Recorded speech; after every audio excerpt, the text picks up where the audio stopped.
waxaa adeecadda codka bulshada Soomaaliyeed wareysi gaar ah siiyay mar aanu ku booqnay xafiiskiisa dowladda hoose maayirka degmada Baran isagoo uga waramay waxqabadkii golaha deegaanka degmada Baran waana kan isagoo uga waramay adeecadda.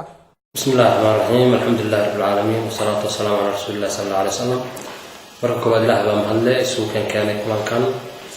marka labaadna waxaan mahadcelinayaa bahda suxufiyiinta gobolka Sanaag oo si hawlkarnimo iyo mutadawacnimo leh alaaba uga shaqeeya gobolka horumarkiisa iyo wixii warar oo ku soo kordha. marka saddexaad waxaan maanta halkan u fadhinaa in aan ku soo koobno waxqabadkii golaha deegaanka iyo maamulka gobolka guud ahaanba muddadii 3 sano ahayd uu golaha deegaanka ku dhisnaa. marka shaqooyinkaas oo shaqooyin aad u tiro badan ah 3 sano wax la qabtay la iska dareemayo, laakiin waxaan rabnaa waxyaalaha horumarka ah oo development ah inaan ku soo ururino. maamulka golaha deegaanka ee degmada Baran waqtigii la aasaasay wax yar ka dibba wuxuu samaystay kalfadhigiisii koowaad golaha deegaanka si uu u qorsheeyo shaqooyinka waajibaadka ee uu maamulka degmadu leeyahay, isla markaana uu priority u kala siiyo waxyaalaha waqtiga kan xaadirka la qaban karo iyo waxyaalaha dib loo dhigi karo iyadoo oo lagu saleynayo baahiyaha markaas taagan ee adeegga bulshadu ay koow ka tahay. maamulku wuxuu kalfadhiga bacdi qorshayaasha koow ka soo baxay kamid ahaa in maamulka la baahiyo oo min tuulo ilaa maxaan ku dhahday magaalo degmada hoos timaada ilaa daabiyad la gaarsiiyo, sidoo kale xaafadaha la kala xadeeyo oo xad loo kala sameeyo oo ilaa xaafadaha la gaarsiiyo, kadibna loo sameeyo guddiyo ka howlgala magaalooyinka tuulooyinka iyo xaafadaha intaba. barnaamijkaas maamul baahinta ah oo aad wax badan loogu diirsaday hadday noqon lahayd soo gudbinta baahiyaha markaasi jira oo taagan iyo haddii ay noqon lahayd u qaybinta musaacadaadka bulshada danyarta loo fidinayo iyo hadday noqon lahayd ka qayb qaadashada barnaamijyada horumarineed ee waqtiyadii u dambeeyay ka socday degmada Baran. waxaa ka mid ahaa in nadaafadda qorshe loo sameeyo oo la iibiyey gaarigii degmada ee qashinka ka guri lahaa oo magaalada caasimadda oo magaalo madaxda loo sameeyo, halka magaalooyinka kalena guddiyada lagu wargeliyey in ay olole nadaafadeed sameeyaan magaalada ay joogaan oo ay adeegsadaan gaadiidka bulshadu leedahay ee goobaha ka howlgala. iyagana wax badan ayaa magaalooyinka ka qabsoomay. guud ahaan gaar ahaan magaalada Baran waxaa ka qabsoomay in gaarigaasi uu 5 xaafadood maalinba xaafad galo, dadkuna waaci ay ku yihiin oo ku wacyi gashan yihiin, halka maalinta 6aad uu saaraca iyo suuqa magaalada iyo goobaha xarumaha waaweyn sida dugsiyada iyo goobaha hay'adaha iyo xarumaha kale ee shirkadaha ganacsiga uu si gaar uga howlgalo, halka labada maalmood kala soo harayna uu gaariga repairingkiisii iyo hagaajintiisii iyo wax ka qabashadiisii iyo nasashada shaqaalaha loogu asteeyay. waxaa kale oo maamulku degmadu markiiba gudagalay sidii waaxdii dowladda hoose iyo waaxyihii la shaqeyn lahaa loo asteyn lahaa shaqaalihii dowladda hoose, iyagana si habsameeya baa intii la qorsheeyay shaqadooda ay u socotaa oo systemkaas maxaan ku dhahaa dowladda hoose ayaa gacanta ku haysa oo xogayuhu uu koow ka yahay. barnaamijkaas wixii ka dambeeyey waxaa la qaybiyey musaacadooyin aad u tiro badan oo la gaarsiiyey bulshada danyarta ah ee guud ahaan ku dhaqan degmada goob kasta waqtigii ku munaasabka ahayd iyo xilligii baahideedu ay taagnayd ayaa la gaarsiiyey. hadday waqti abaareed noqon lahayd, hadday waqti dhibaatooyin dabiiciya ay dhacaan noqon lahayd, iyo haddii baahiyo kale si kale usoo kordhaanba goob kasta waxa la gaarsiiyey musaacadaadkii waqtiga ku habboonaa insha Allah. waxaa kaloo maamulka degmada sameeyo kormeero uu ku kala bixinayo magaalooyinka hoos yimaada degmada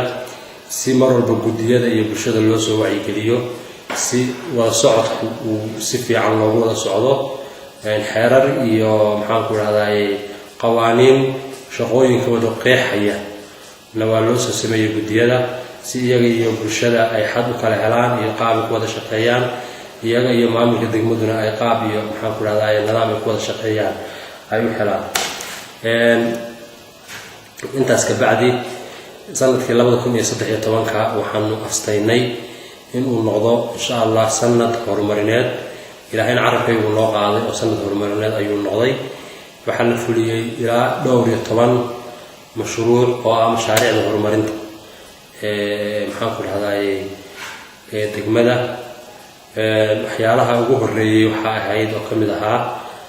radio Sanaag oo process dheer loo maray oo ay keentay oo soo bixisay dowladda federaalka kadib markii dadaalo badan iyo dalabo badan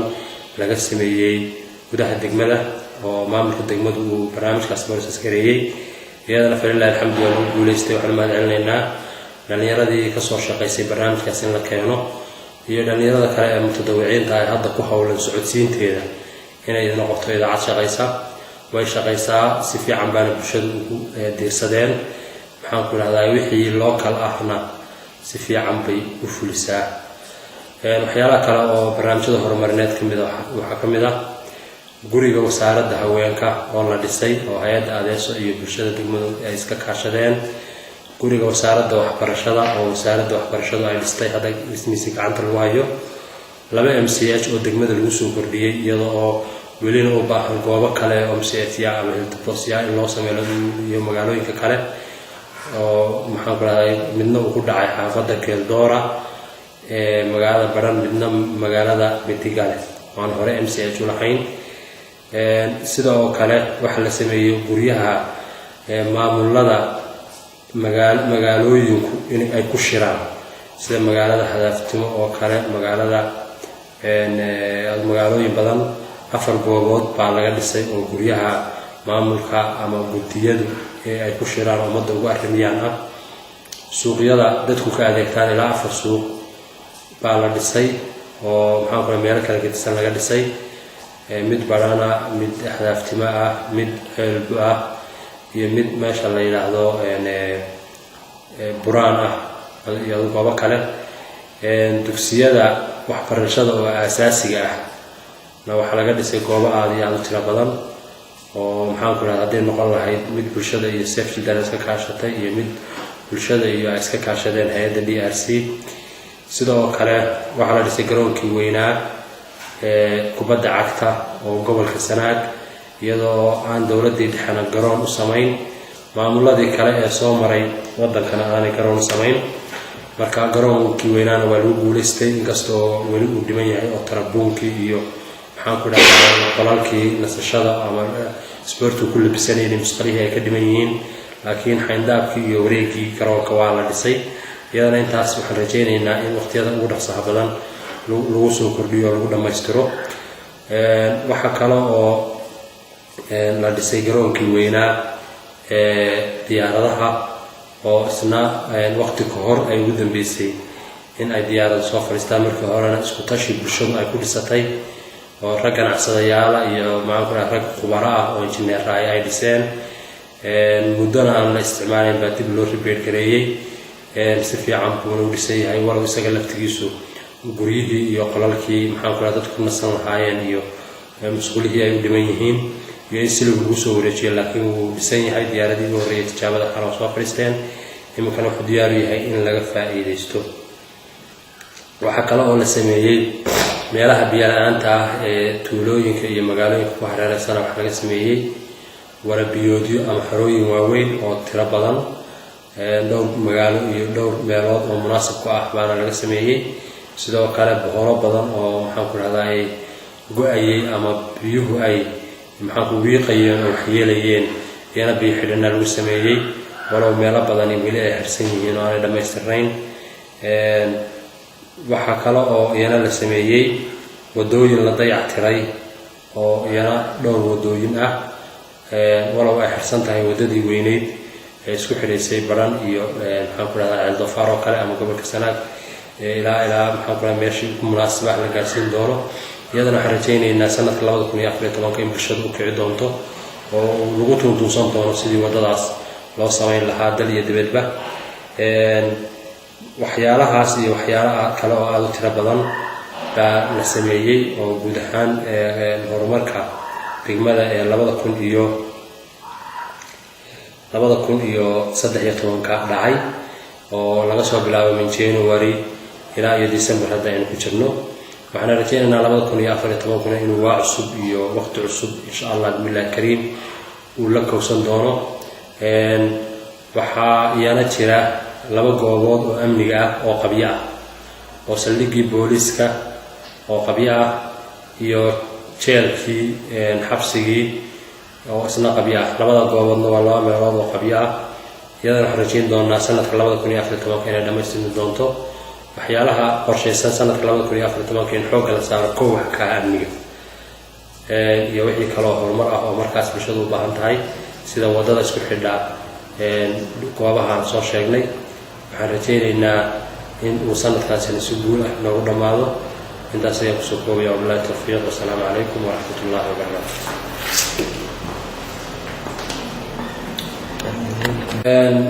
sidoo kale degmada wax cashuur oo si toos ah uga soo xirata haba yaraatee waqtigan ma jirto. waxaa jira barnaamij horumarineed oo bulshada ay bixiso oo nadaafadda ah. waxaa kaloo diyaarsan dhammaan cashuuraadkii systemkii cashuuraadka lagu qaadi lahaa oo dhan waa xafiiska dowladda hoose diyaariyey iyo maamulka gobolku.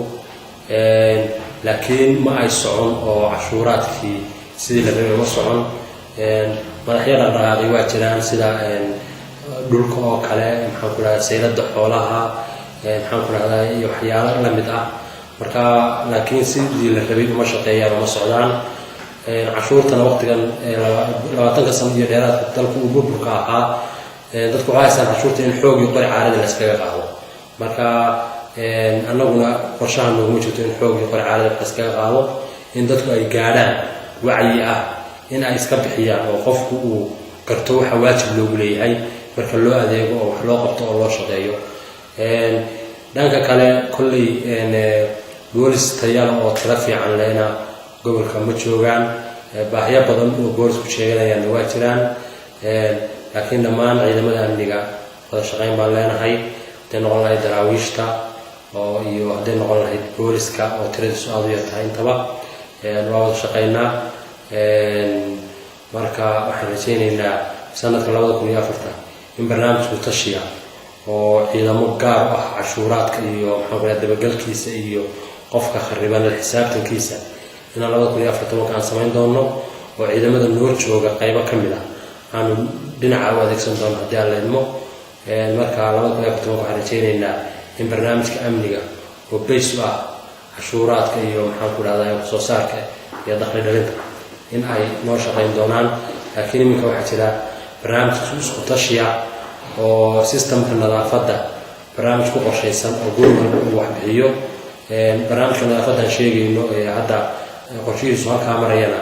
bulshada ayaa base u ah iyagaana bixiya wixii maxaan ku rahdaa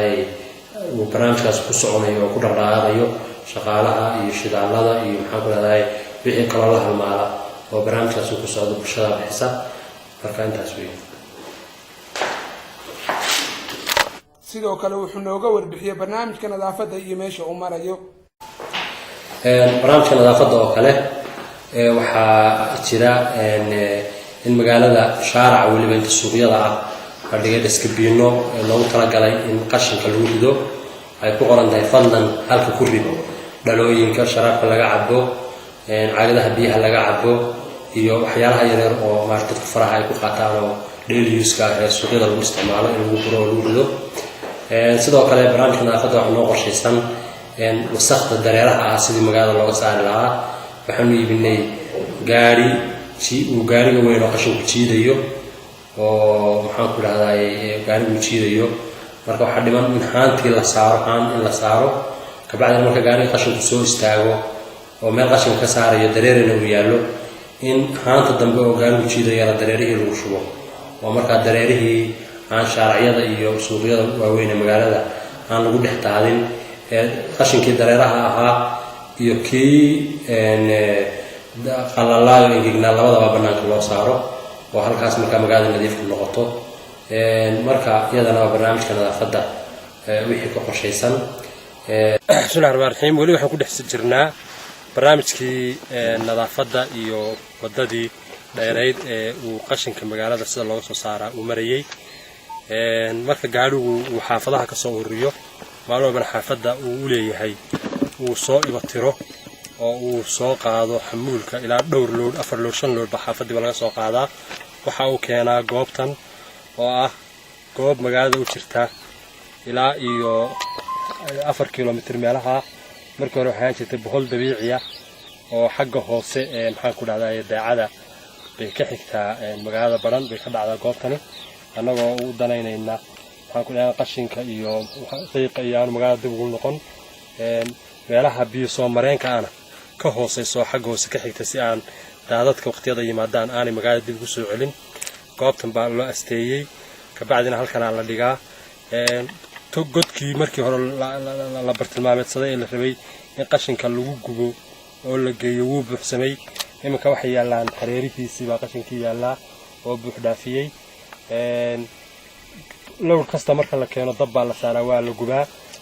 wixii guban karaya waa gubtaan wixii kale oo hadhaaya oo aan hore u gubanayn sida daasadaha iyo dhalooyinka iyo waxyaalaha kale jaamidka ah ee adag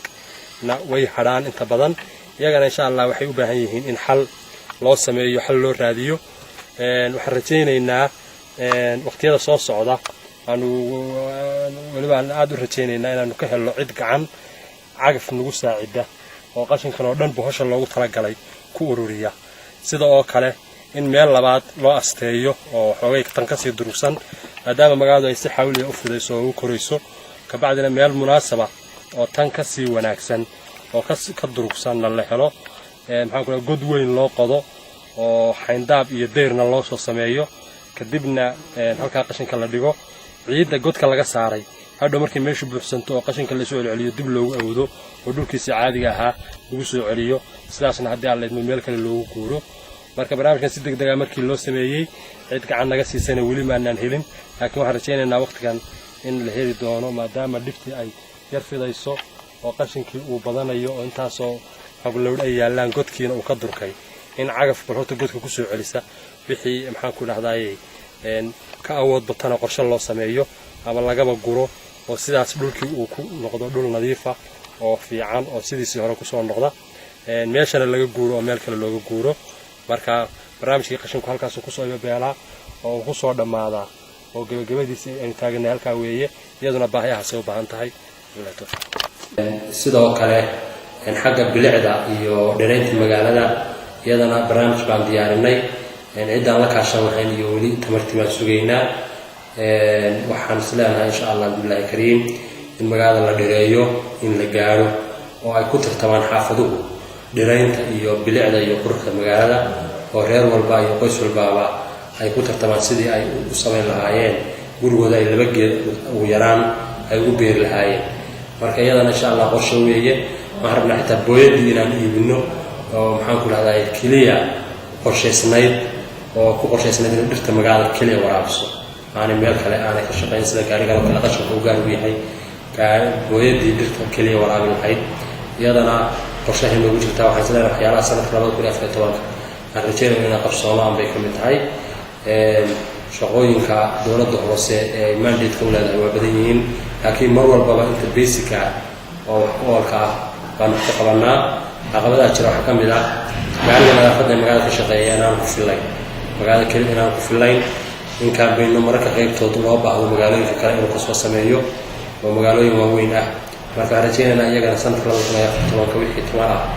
inaanu kordhino haddii Allah ugu dareemo